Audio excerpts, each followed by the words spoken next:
Turning our attention to NAFDAC, we've got the Director General of the agency, Professor Muji Adeye, here with us in the studios. Thank you for coming on this morning. Thank you so much for inviting me. Well, you know, so many can remember not long ago, the codeine challenge that the country had and how we tried to sort it out. What is the latest at the moment?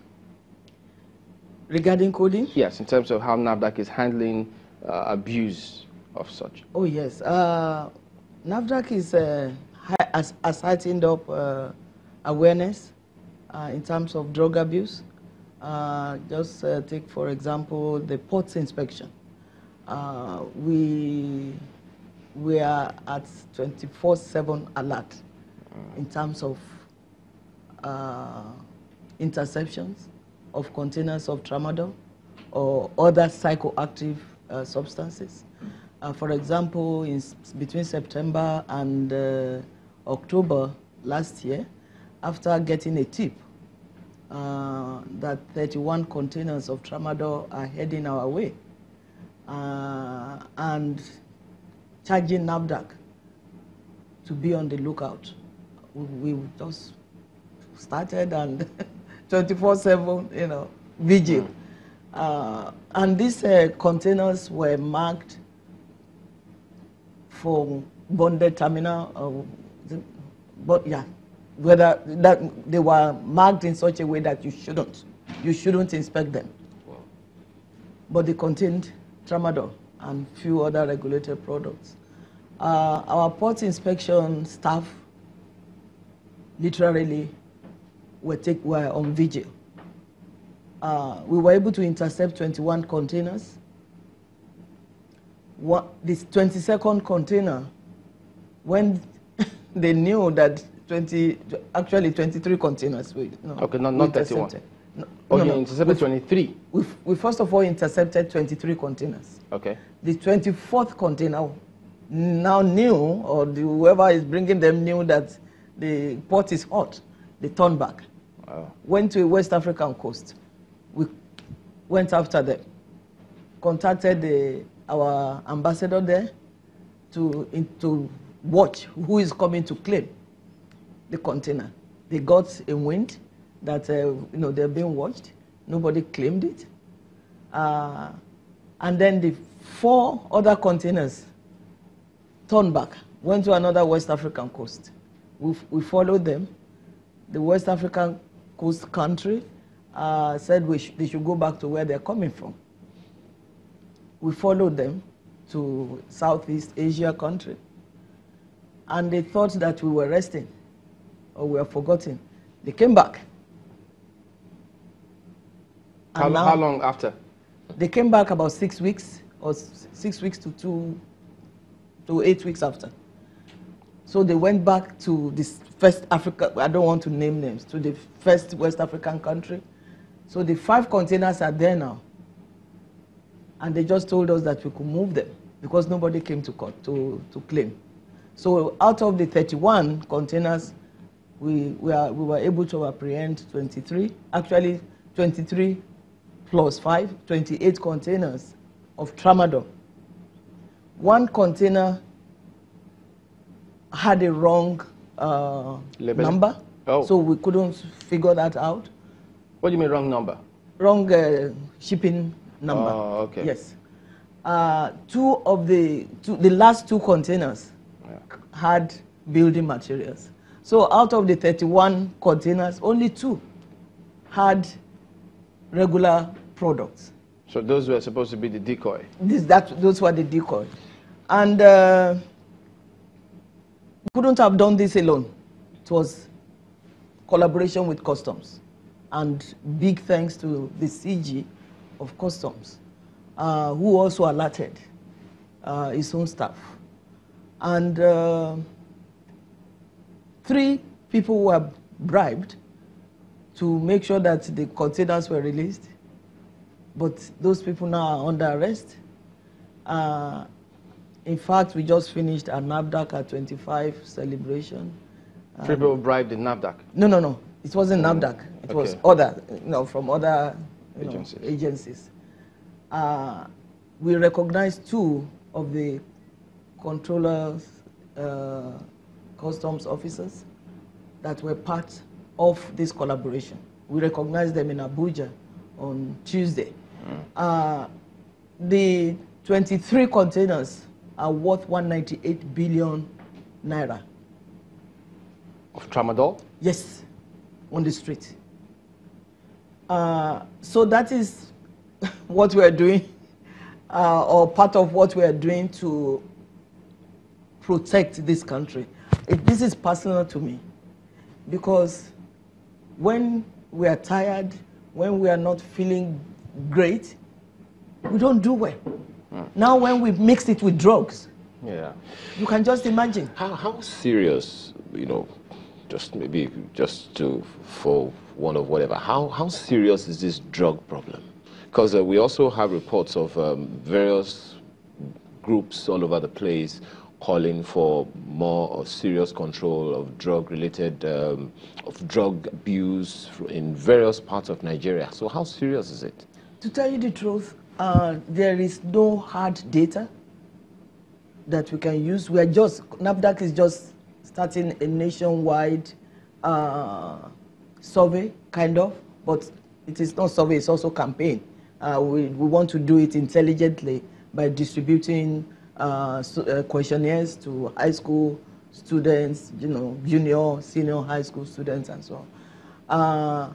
But from the UNODC data, drug problem has increased from 4% to about 14% over the last 5-6 years. And those in Nigeria? In Nigeria.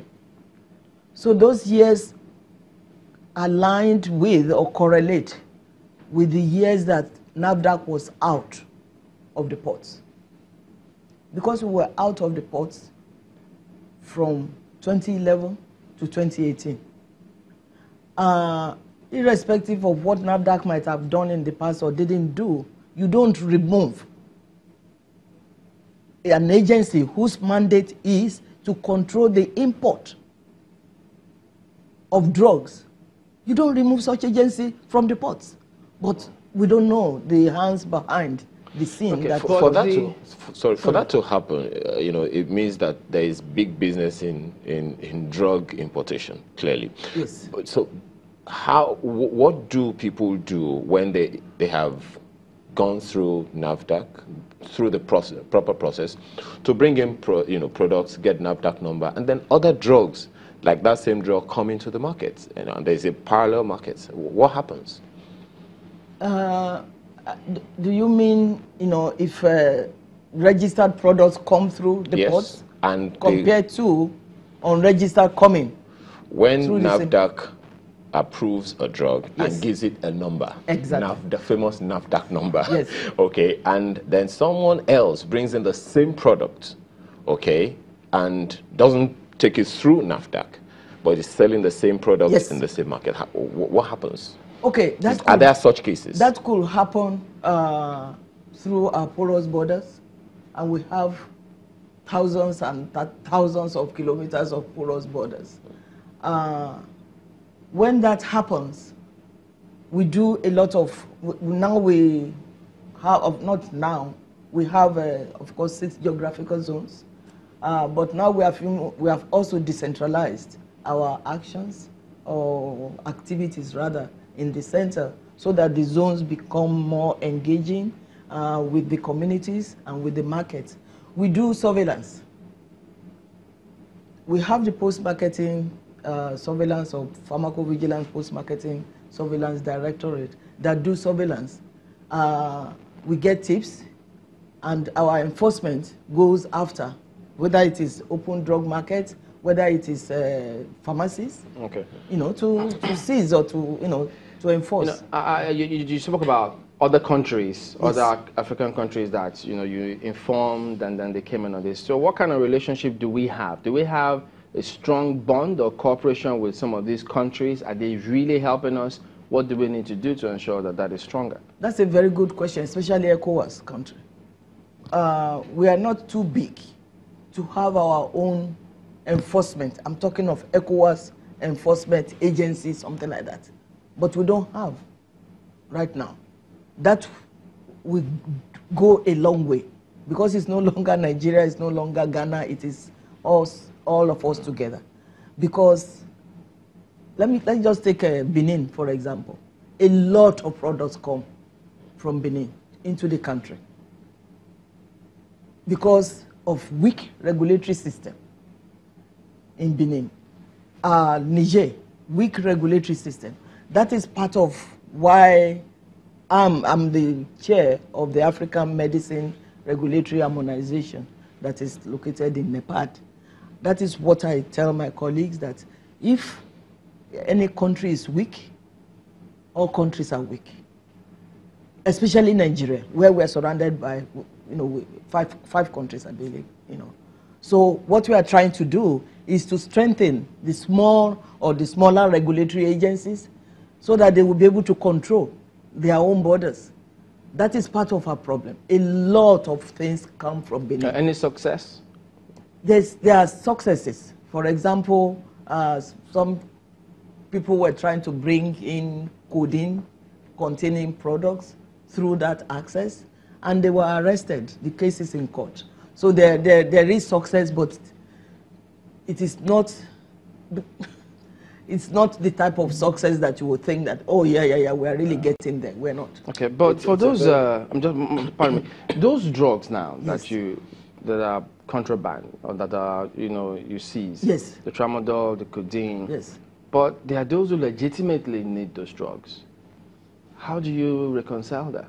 Actually, that's a good question. Let's take tramadol. The prescription strength is 50 milligrams, 100 milligrams. There's nothing wrong with that. We have companies we registered to bring in the prescription strength tramadol. No problem at all.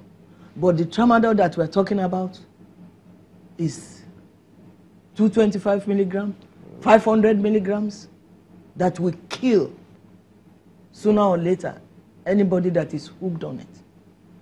And when they come, they will say, made in one country. There is no address, no manufacturer's name, and then sometimes they will put for exports only. So not for consumption in their own countries? Not for consumption in their own country. Wow. And I've talked with my Chinese colleagues that if it is not good for your people, why do you think it's good for us? They said that their regulatory controls or mandate doesn't cover for exports only. I said, then you have to change your mandate. We're working with them on that.